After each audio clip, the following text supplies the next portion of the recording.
Hi, I'm Pastor Sarah. These are my children, Jacob and Anastasia.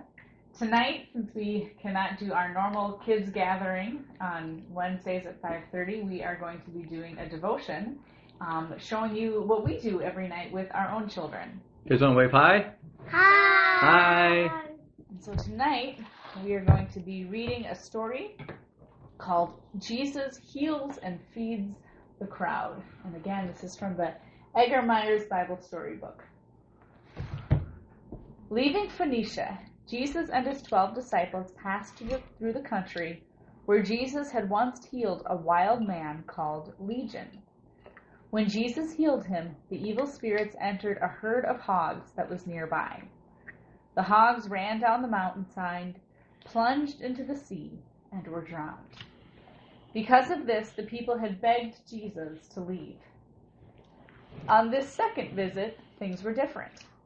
The man who had been made well had returned to his home and told everyone about Jesus. Everywhere he told people that the power of Jesus had cured him. They listened with interest. Before they had been afraid of this man, Legion, but now he was changed. The people were sorry that they had sent Jesus away. When Jesus returned, the people flocked to see and to hear him. They followed him into the country. For 3 days they listened to his teachings. They brought to him their lame, blind, and sick. Jesus healed every one of them. Among those that were brought for healing was a man who could not hear or talk. Jesus took the man aside from the crowd.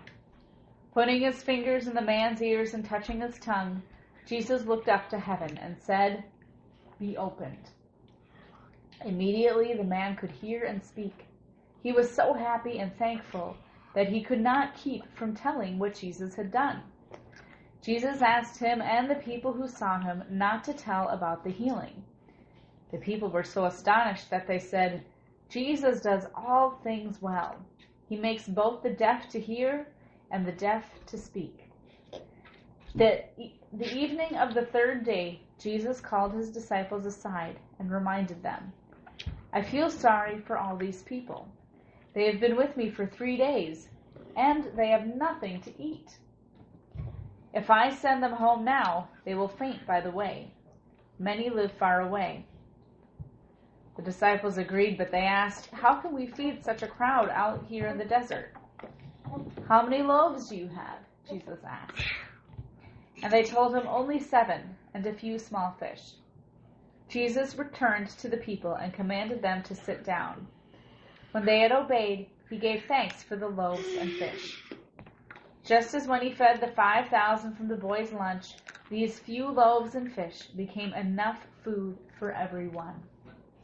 More than 4,000 people were fed. 7 baskets of food were left over.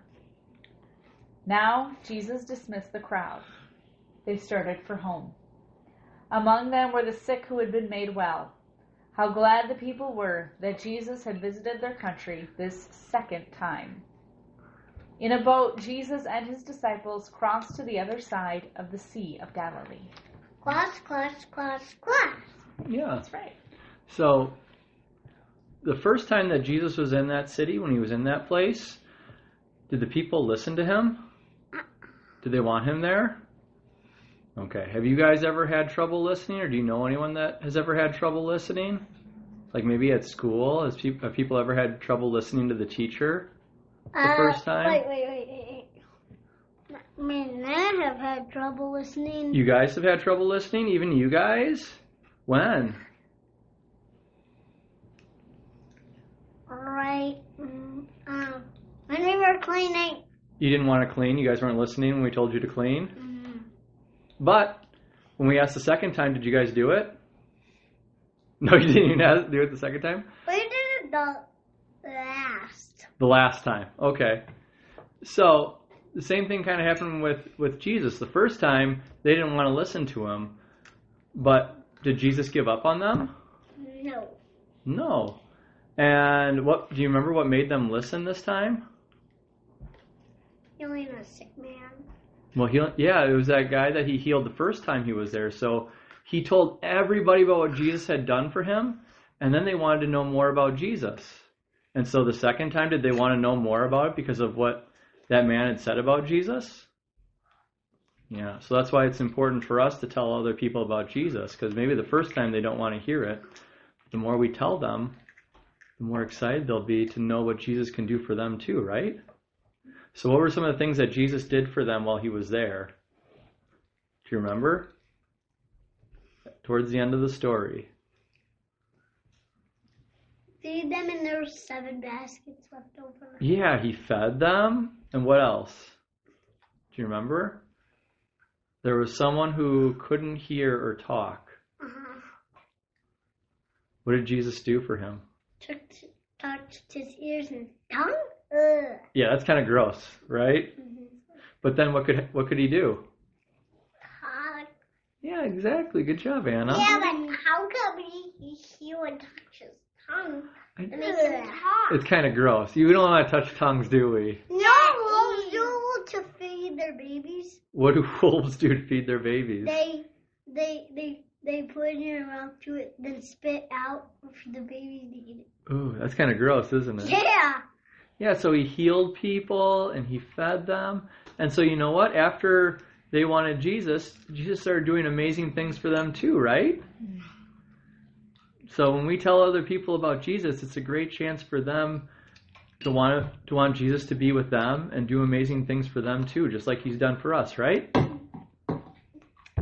All right. Well, good job, guys. Did you guys like that story? Yeah. Okay. So we're going to do that same verse again. Remember, we got to teach everyone the verse, right? Yeah. Joshua 1 verse 9. That's right. All right. So who wants to go first? All right. Because we do the same one every week where we do it, not every week, but we do it for a full week. We do it 7 days, right? Yeah. Okay. Joshua 1 verse. Having not commanded you, just do not be terrified, do not be discouraged, for the Lord your God will be with you wherever you go. Hey. Good job. You think that other kids watching are going to learn that verse too? Yeah. And what does it remind us? God. Reminds us of God. Do we need to be afraid? No. Yeah. Why do we not need to be afraid? Anna. Careful. We don't want you to tip over the chair. You sit down nice again? Yeah, well, G-O-D is there. That's right. G-O-D is there. All right, Jake, your turn to do Joshua 1 verse 9. Check for prophets. Have another message to be strong. Courageous, 7 of commanded. Strong and courageous. Do not be terrified. Do not be discouraged. For the Lord your God will be with you wherever you will go. Hey. Good job, guys. If All right. you go on the mountain, who'll go on the mountain? Yeah? Okay. Well, that's true. Wave goodbye. I don't know. Who will go on the mountain? If Jesus goes on the mountain, the other people go on the mountain. We should follow Jesus wherever he goes. Is that what you're trying to say? That's a good point. All right, let's say goodbye to everyone. Bye.